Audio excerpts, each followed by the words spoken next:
Movie की शुरुआत में हम एक लड़की को जंगल में देखते हैं जो काफी जख्मी हालत में अपनी जान बचाते हुए भाग रही थी। तभी पीछे से एक लंबा चौड़ा डिफॉर्म आदमी आया जो कैनिबल था, यानी आदमखोर, इंसानों का मांस खाने वाला। डिफॉर्म वो लोग होते हैं जो केमिकल के बुरे असरात की वजह से बदल जाते हैं, वो खतरनाक हो जाते हैं और इस डिफॉर्म का साइज भी काफी बड़ा होता है। वो डिफॉर्म भागता हुआ आया और अपने एक ही हाथ से उस लड़की के पूरे चेहरे को कवर कर लेता है। वो इतना ताकतवर था कि उसने एक हाथ से ही लड़की का चेहरा क्रश कर दिया, यानी कि कुचल दिया। बस इसी वजह से इसका नाम क्रशर पड़ गया था। फिर वो आदमी क्रशर लाश को अपने साथ घर ले जाता है, जो कि जंगल के बीचों बीच था। घर में उसका बड़ा भाई भी होता है जो तब आराम से टीवी देख रहा था। क्रशर लाश को बाहर ले जाकर उसके टुकड़े करने लगता है। तभी हम टीवी पर देखते हैं जहाँ उसी लड़के की टेप रिकॉर्डिंग चल रही थी, जिसमें क्रशर उस लड़के को मार रहा था, जिसकी वो टुकड़े कर रहा था। असल में उस लड़की को कैद करके ये लोग उस पर जुल्म कर रहे थे, लेकिन किसी तरह वो लड़की कैसे छूटकर भाग निकली तो क्रशर ने उसे मार डाला और अब वो इनका खाना बनेगी। उसके मांस को प्याज के साथ तेल में फ्राई करके ये लोग उसी मजे लेकर खाने लगते हैं। इसके बाद हम एक ग्रुप को देखते हैं जो किसी अमीर आदमी की बेटी को किडनैप अगवा करके ले जा रहे होते हैं। वो लड़की कार के डिग्गे में बंद थी। किडनैपर्स में एक गुंडा, उसका भाई,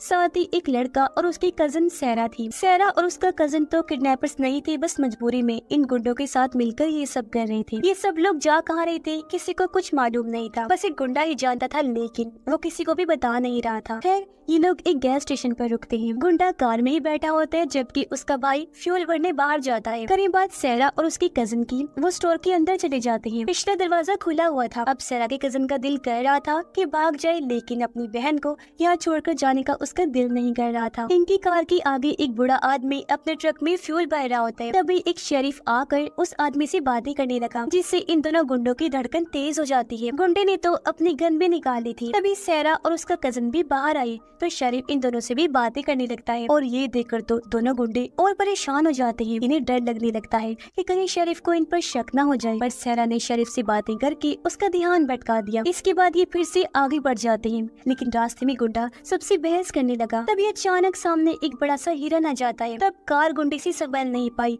और सीधा हिरन से जा टकराती है। वो तीनों तो बच जाते हैं, लेकिन गुंडा फंस जाता है और हिरन बेचारा तो मर ही जाता है और उसके सींग गुंडे के सीने में घुस जाते हैं। वो तीनों हिरन को आगे से हटाने की कोशिश कर रहे थे, लेकिन इतना भारी हिरन उनसे जरा सा भी सिरक नहीं रहा था, जिससे गुंडे को तकलीफ हो रही थी। लेकिन तकलीफ उसकी तब बढ़ गई जब वो हिरन होश में आकर छटपटाने लगता है। गुंडे से तकलीफ बर्दाश्त नहीं हुई तो वो सीधा हिरन के सर में गोली मार देता है, लेकिन फिर भी वो बचने वाला तो नहीं था। इसलिए उसका भाई गुंडा उसकी गन छीनकर पूछता है कि हमें कहाँ जाना है, वो बताओ। पर गुंडा अभी भी बता नहीं रहा था तो गुस्से में उसके भाई गुंडे ने उसके सर में ही गोली मारकर उसका सर उड़ा दिया। अब प्लान तो इनका गुंडे के साथ ही खत्म हो गया था। आगे क्या करना था वो इन्हें पता ही नहीं होता और तो और कार भी नहीं चल सकती थी, इसलिए अब उन्हें पैदल ही आगे बढ़ना था। उन्हें ये भी समझ नहीं आ रही थी कि वो आगे की तरफ जाएं या पीछे गैस स्टेशन की तरफ, लेकिन साथ में किडनैप की हुई लड़की भी तो है, उसका क्या करें, इस बारे में ही वो सोच रही थी। इस परेशानी में वो पड़े ही थे कि तभी अचानक वहाँ एक ट्रक आ जाता है जिसमें एक आदमी था। वो इनकी हालत देखकर कहता है कि तुम में से 2 लोग मेरे साथ चल सकते हो, गैस स्टेशन पर जाकर मदद मिल जाएगी। लेकिन दूसरे गुंडे का प्लान तो कुछ और ही था। वो सोचता है कि 2 क्यों जाएं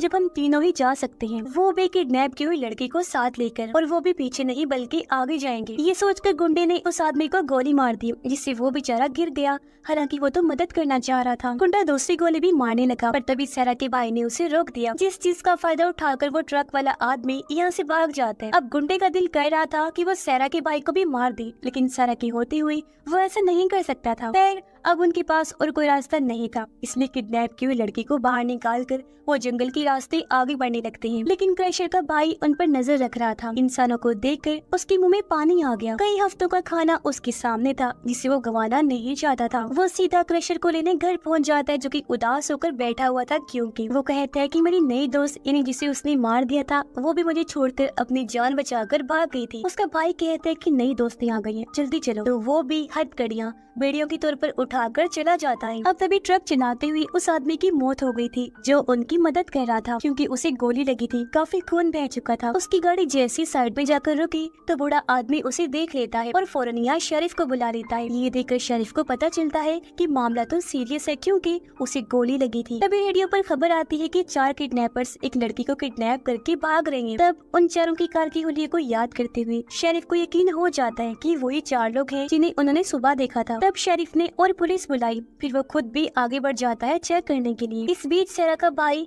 उस किडनैप लड़की की पूरी देखभाल कर रहा था जिसका नाम ऐश था, और उनके पीछे पीछे क्रशर भी चल रहा होता है। लेकिन गुंडा इस सबसे पक चुका था। उसका दिल कर रहा था कि मैं सेरा के भाई को भी मार दूं, पर उसकी गोली मारने से पहले किसी और ने ही गुंडे को गोली मार दी, और ये था क्रशर का भाई। उसके आते ही सेरा नाटक शुरू कर देती है कि ये बुरा आदमी था, हमें किडनैप करके ले जा रहा था, हमें बचाओ। कभी ये तो कभी वो। लेकिन क्रशर के भाई पर नौटंकी ऐसा कोई ड्रामा असर नहीं करता। सेरा का भाई भी आगे आया, लेकिन इससे पहले कुछ कहता क्रशर का भाई उसके मुंह पर गन मारकर उसका मुंह बंद कर देता है। उन दोनों बहन भाइयों को बेड़ियों में कैद करके वो उन्हें उनकी गाड़ी तक ले जाता है। वो हैरान थे कि कार तक क्यों ले आया। असल में क्रशर के भाई को हिरन का सर चाहिए था। इतना मजेदार खाना वो कैसे छोड़ के जा सकता था, और ऐश को पीछे इसलिए छोड़कर आया था ताकि क्रशर उसके साथ दोस्ती कर सके। लेकिन क्रशर तो उसे एक हाथ मार कर ही बेहोश कर देता है। उधर क्रशर का भाई सेरा के भाई से हिरन का सर कटवा रहा था, फिर दोनों बहन भाइयों से उसके सर को निकलवाता है। लेकिन जब सर को साथ ले जाने की बारी आई तो सेरा के भाई ने पूछा, तुम्हें मांस नहीं चाहिए क्या? जवाब में क्रशर का भाई कहता है, नहीं, हम जानवरों को नहीं खाते। सेरा के भाई ने सोचा शायद वेजिटेरियन होगा, सब्जियां खाने वाला, पर उसने ठीक से नहीं सुना था कि हम जानवरों का मांस नहीं खाते, यानी कि वो इंसानों को खाने वाले कैनिबल्स जो थे। तब तक क्रशर ऐश को लेकर घर पहुंच चुका था और उसे अच्छी तरह सूंघ कर बाहर चला जाता है। तब हमें पता चलता है कि ऐश तो बेहोश होने का नाटक कर रही थी, लेकिन जैसे वो जान बचाने के लिए भागी,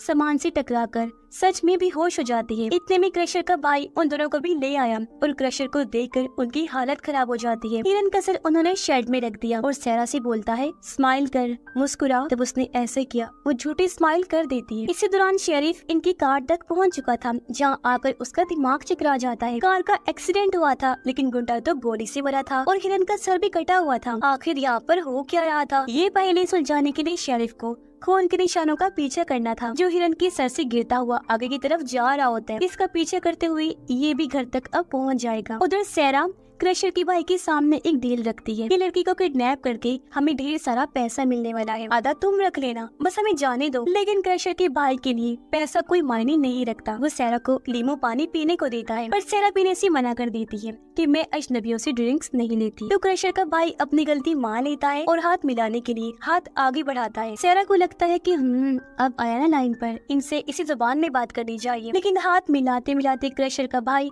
उसका हाथ खींचकर उसका मुंह टेबल पर मारता है और वो देखती ही रह जाती है। सेरा को डर था कि नींबू पानी के अंदर जहर होगा, लेकिन फिर वो सोचती है कि अगर इसने मुझे मारना ही होता तो जंगल में ही मार देता, तो वो पीने के लिए तैयार हो गई। लेकिन वो कहती है कि तुम भी उन लोगों जैसे ही हो, जैसे लोग मैसेकर में होते हैं, कत्ल सरेआम करने वाली। तो क्रशर का भाई बोलता है कि ये मैसेकर नहीं है, कत्ल में तो टाइम लगता है और इतनी बेरहमी से नहीं मारा जाता, लेकिन हमारे केस में सब स्लैशर है, यानी बुरी तरह तड़पा तड़पा कर मारना। हम तो एक हाथ से चेहरे को क्रश कर देते हैं, फिर उन्हें पकाकर मजे से खाते हैं। क्रशर के भाई ने उस पर गन तान दी, जिसके बाद वो बिना बोले सारा नींबू पानी पी जाती है। फिर गन को साइड में रख के क्रशर का भाई थोड़ा काम में मसरूफ हो जाता है, तो सेरा गन उठाकर उस पर गोली चला देती है, लेकिन गन तो खाली थी। यहाँ पर सेरा को पता चलता है कि नींबू पानी में जहर तो नहीं था, लेकिन बेहोशी की दवा थी। उसके बेहोश होते ही क्रशर का भाई ऐश के पास पहुंच जाता है, जिसे चेयर पर बांधा हुआ था उस पर जुल्म करने के लिए। वो अभी भी बेहोश होने का नाटक कर रही थी, तो क्रशर के भाई ने उसका लॉक तोड़कर कपड़ा उसके मुंह से हटाया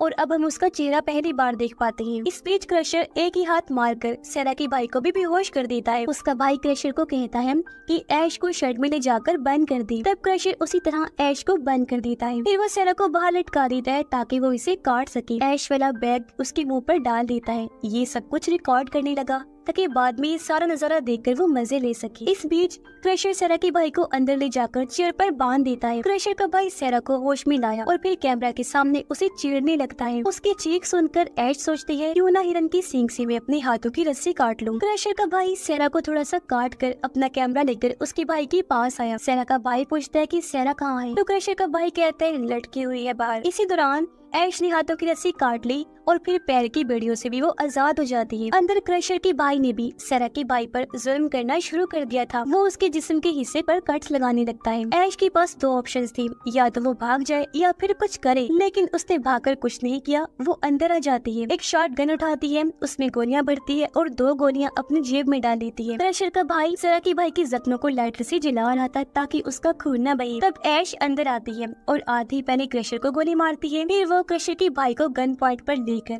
सेरा के भाई को आजाद करवाती है। फिर उसने सेरा के भाई के हाथों क्रशर के भाई को वीडियो में कैद करवा दिया, जिसके बाद वो तीनों को लेकर बाहर आ जाती है। क्रशर के भाई को वो इसलिए नहीं मार रही थी क्योंकि वो इन्हें रोड तक पहुंचाएगा। सेरा के भाई ने उसे नीचे उतारा और देखा कि वो भी जिंदा है। उसने सेरा को कपड़े पहनाए और फिर वो चल दिए क्रशर के भाई के पीछे। हालांकि चलने में दोनों को तकलीफ हो रही थी, लेकिन चलना मजबूरी थी। ऐश ने तीनों पर गन तानी हुई थी क्योंकि ये दोनों इसके दोस्त तो नहीं थे, ये तो इसके किडनैपर्स थे। तीनों इसके लिए बराबर थी, लेकिन बड़ा खतरा था क्रशर के भाई का। चलते चलते क्रशर के भाई ने सेरा के भाई को पकड़ लिया। सेरा का भाई ऐश को गोली चलाने को कह रहा था, पर जब उसने नहीं चलाई तो क्रशर के भाई ने उसकी गर्दन तोड़कर सेरा के भाई को जान से मार दिया। ऐश अब भी गोली नहीं चला रही थी। तब सेरा ने ऐश के हाथ से गन छीन ली और सीधा क्रशर के भाई पर गोली चला दी। अब क्योंकि गन सेरा के हाथ में आ गई थी, ऐश फिर से गुलाम बन गई थी। उसने ऐश को गन पॉइंट पर लिया हुआ था। तब किसी ने गोली मारकर सेरा का ही सर उड़ा दिया और वो था शेरिफ। शेरिफ को लगा कि सेरा ऐश को मार देगी, इसलिए उसने उसे ही मार दिया। शेरिफ ऐश से थोड़ी पूछताछ करता है, फिर उसे कहता है कि मुझे उनके घर तक ले चलो, पूरे मामले की जड़ तक जाऊंगा, तभी यहाँ से जाऊंगा। पर घर आकर उन्होंने देखा